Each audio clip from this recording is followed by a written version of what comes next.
شادی کرو طلاق دو، شادی کرو طلاق دو. تو شادی جیسے انسٹیٹیوشن کو، جیسے مقدس انسٹیٹیوشن کو اس شخص نے، یعنی طلاق جو ہے وہ اسلام میں ایک ناپسندیدہ بات ہے، تو طلاق کا سسٹم بھی اس نے پاکستان میں انٹروڈیوس کروا دیا، جس کی وجہ سے پاکستان میں طلاق کا ریٹ جو ہے وہ بڑھ رہا ہے. کیونکہ جب آپ کا یہ جو آپ کے حکمرانی کرنے والے لوگ جب اس قسم کے کام کریں گے تو پھر وہ معاشرے میں بھی پھیلے گا.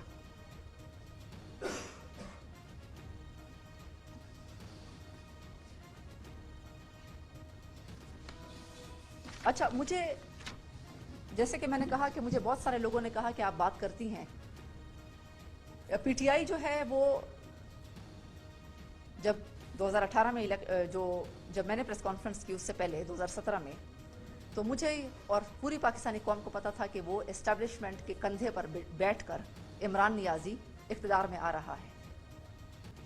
اسٹیبلشمنٹ اس کی ہر اچھائی اور برائی کے ساتھ جو ہے وہ اس کو اقتدار میں لا رہی ہے. یہ ہم سب کو پتا تھا، مجھے بھی پتا تھا. تو لیکن جب بات آئی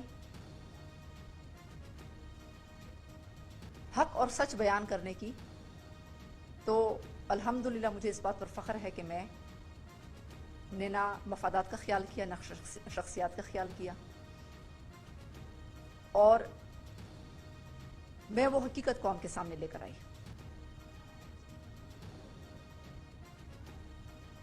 اور بدلے جو ہے یہ جب اسٹیبلشمنٹ نیوٹرل ہو گئی، جیسے میں نے آپ کو کہا کہ بدلے یہ ہر کسی سے لیتا ہے، تو جب اسٹیبلشمنٹ نیوٹرل ہو گئی تو آج وہ اسٹیبلشمنٹ سے بدلے لے رہا ہے. جنرل باجوہ برے ہو گئے، پاکستان کی پوری اسٹیبلشمنٹ جو ہے وہ بری ہو گئی کیونکہ وہ نیوٹرل ہو گئے. تو آج وہ بدلہ لینے، آج سڑک پہ جو ہے جو آج یہ تحریک شروع کرا، یہ مہنگائی کے خلاف نہیں ہے، کیونکہ مہنگائی تو اس کے دور میں سب سے زیادہ تھی. مہنگائی کی جو ابتدا ہے وہ تو اس کے دور میں ہوئی.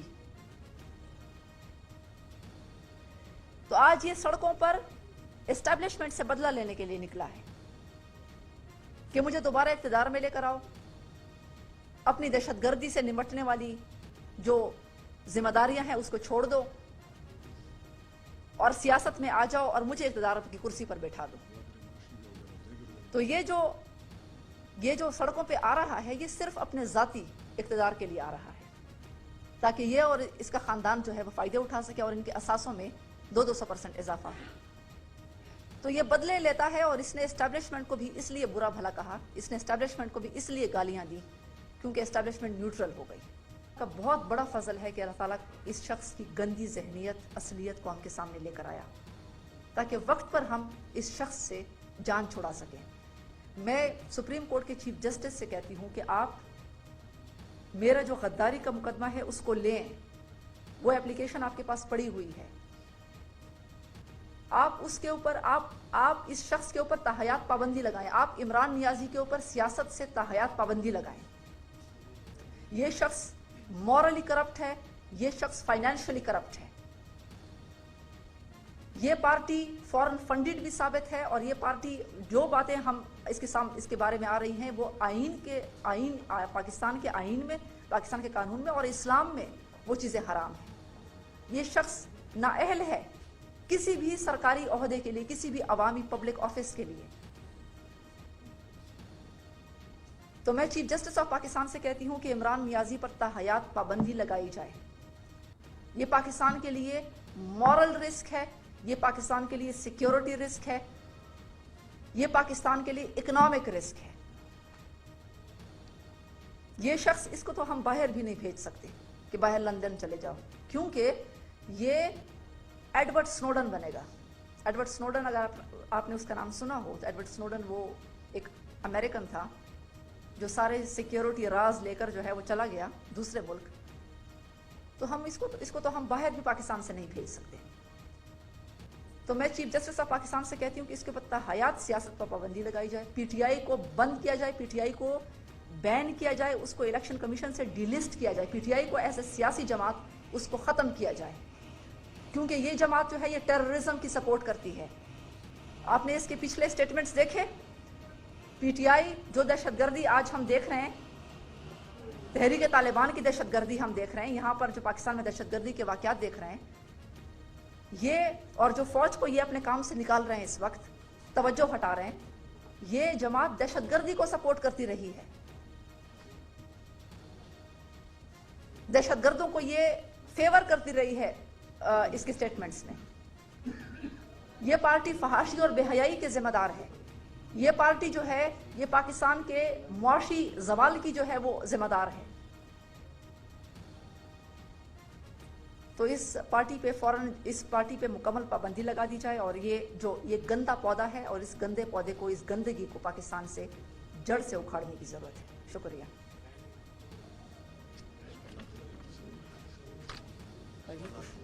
کوئی کوشچنز ہو آپ کی تو آپ کر سکتے ہیں.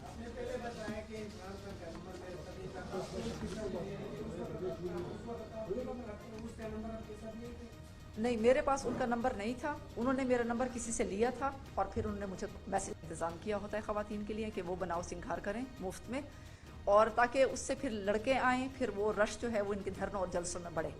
اور جو پروفیشنل ڈانسر عورتوں کو یہ لے کر آتے ہیں, پی ٹی آئی کرائے پر لے کر آتے ہیں, اور وہ جو ہے وہ شریفوں کی بھیس میں لے کر آتے ہیں. جو پروفیشنل ڈانسر عورتیں ہیں ان کو شریفوں کے بھیس میں لے کر آتے ہیں, خواتین کے بیچ میں بٹھاتے ہیں. پھر جب وہ ڈانس شروع کرتی ہیں تو پھر آپ کو پتہ ہے کہ پھر وہ شریف خواتین بھی ان کو دے کر ڈانس کرنا شروع کر دیتی ہیں. نہیں, میرے پاس ان کا نمبر نہیں تھا. انہوں نے میرا نمبر کسی سے لیا تھا, اور پھر انہوں نے مجھے میسج کیا تھا. جب آپ نے بھی جلسوں کے لیے اپنے لوگ گئے تھے اسلام آباد, آپ نے اس وقت بتایا تھا کہ اس میں پری پارلر کھلا ہوا ہے لڑکیوں کو سجانے کے لیے, اور مرد جمع کر سکتے ہیں. جی, آپ ان کی ویڈیوز موجود ہیں. انہوں نے مفت پارلر, بیوٹی پارلر سہولیات کا انتظام کیا ہوتا ہے خواتین کے لیے کہ وہ بناؤ سنگھار کریں مفت میں, اور تاکہ اس سے پھر لڑکے آئیں, پھر وہ رش جو ہے وہ ان کے دھرنوں اور جلسوں میں بڑھے. اور جو پروفیشنل ڈانسر عورتوں کو یہ لے کر آتے ہیں, پی ٹی آئی کرائے پر لے کر آتے ہیں, اور وہ جو ہے وہ شریفوں کی بھیس میں لے کر آتے ہیں. جو پروفیشنل ڈانسر عورتیں ہیں ان کو شریفوں کے بھیس میں لے کر آتے ہیں, خواتین کے بیچ میں بٹھاتے ہیں. پھر جب وہ ڈانس شروع کرتی ہیں تو پھر آپ کو پتہ ہے کہ پھر وہ شریف خواتین بھی ان کو دے کر ڈانس کرنا شروع کر دیتی ہیں. تو یہ جو اس قسم کا ماحول ہے, یہ تو یہ میں کہتی ہوں کہ اس شخص کے دو چہرے ہیں. ایک پبلک میں اسلامک ٹچ تصویر والا چہرہ ہے, یہ منافق ہے, اور ایک چہرہ وہ ہے جو آپ کے سامنے آڈیو اور جو لیکس ہیں اس کے ذریعے سے آ رہا ہے, جو میں نے آپ کو بتایا تھا اس کے بارے میں. 2010 سے لے کر 2021 تک وہ سیاست میں تھے, جو آپ نے ابھی بتایا. جی سوری 2010 سے لے کر جب 2010 سے آپ بھی سیاست میں آئے تھے, تو اس وقت سے لے کر 2021 تک وہ سیاست میں تھے. آپ نے بھی بتایا کہ وہ دیکھیں, فوج نے تو کہا کہ فوج مختلف ادوار میں سیاست میں ان کا جو ہے وہ عمل دخل رہا ہے. لیکن یہ بہت خوشائن بات ہے کہ فوج جنرل باجوہ صاحب نے جو ہے وہ اعلان کیا کہ ہم نیوٹرل ہیں, اسٹیبلشمنٹ اب نیوٹرل ہے, اسٹیبلشمنٹ اب سیاست سے ہٹ گئی ہے. تو یہ بہت خوشائن ہے. اور اس کے اوپر اور اس کے دیکھیں, اس میں پھر جنرل باجوہ صاحب کو جن گالیوں کا سامنا کرنا پڑا, ان کی فیملی کو جن گالیوں کا سامنا کرنا پڑا, میں جنرل باجوہ صاحب کی جو برداشت تحمل ہے اس کو میں خراج تحسین پیش کرتی ہوں کہ جنرل باجوہ صاحب جو ہیں وہ دیکھیں, اس سے پہلے اگر کوئی آرمی چیف کو تھوڑا سا بھی اشتعال دلایا جاتا تو آرمی چیف فوراً مارشل لا لے کر آ جاتا. تھوڑا سا بھی اس کے خلاف ایسی گالیاں ہوتی, اس کا آدھا بھی ہوتا جو جنرل باجوہ صاحب کے خلاف عمران نیازی اور اس کی ٹیم نے کیا, تو اس کا آدھا بھی ہوتا تو دوسرا آرمی چیف جنرل باجوہ کی جگہ ہوتا تو آج پاکستان میں مارشل لا لگ چکا ہوتا. تو جنرل باجوہ صاحب کی تحمل اور برداشت کو میں سلام پیش کرتی ہوں کہ اس کی وجہ سے جو ہے وہ دیکھیں پاکستان میں مارشل لا سے بچ گیا, پاکستان میں جمہوریت مضبوط ہوئی, اور ان کے خاندان کے خلاف جھوٹا پروپیگنڈا کیا گیا. ان کے خاندان کے لوگوں کو آج بھی تنگ کیا جاتا ہے. تو کیونکہ ایک سیاست سے فوج ہٹ گئی, نیوٹرل ہو گئی. تو میں اس لیے کہتی ہوں کہ عمران نیازی بدلے پر یقین کرتا ہے, وہ بدلے لیتا ہے لوگوں سے. عائشہ گل علیہ سے بھی اس نے بدلے لیے, میرے خلاف غلیظ پروپیگنڈا کروایا, میری بہن کے اسپتالوں پر حملے کروایا. جنرل باجوہ کے خلاف اس نے بدلے لیے, اس نے قوم کو بھڑکایا کہ جنرل باجوہ, اور اس کے خلاف جھوٹا پروپیگنڈا کروایا. اور پھر اب جو پاکستانی فوج کے خلاف جس طریقے سے اس نے فورسز کے خلاف پروپیگنڈا کروایا, تو یہ بدلوں پر یقین کرتا ہے. اور ایسا شخص جو ہے یہ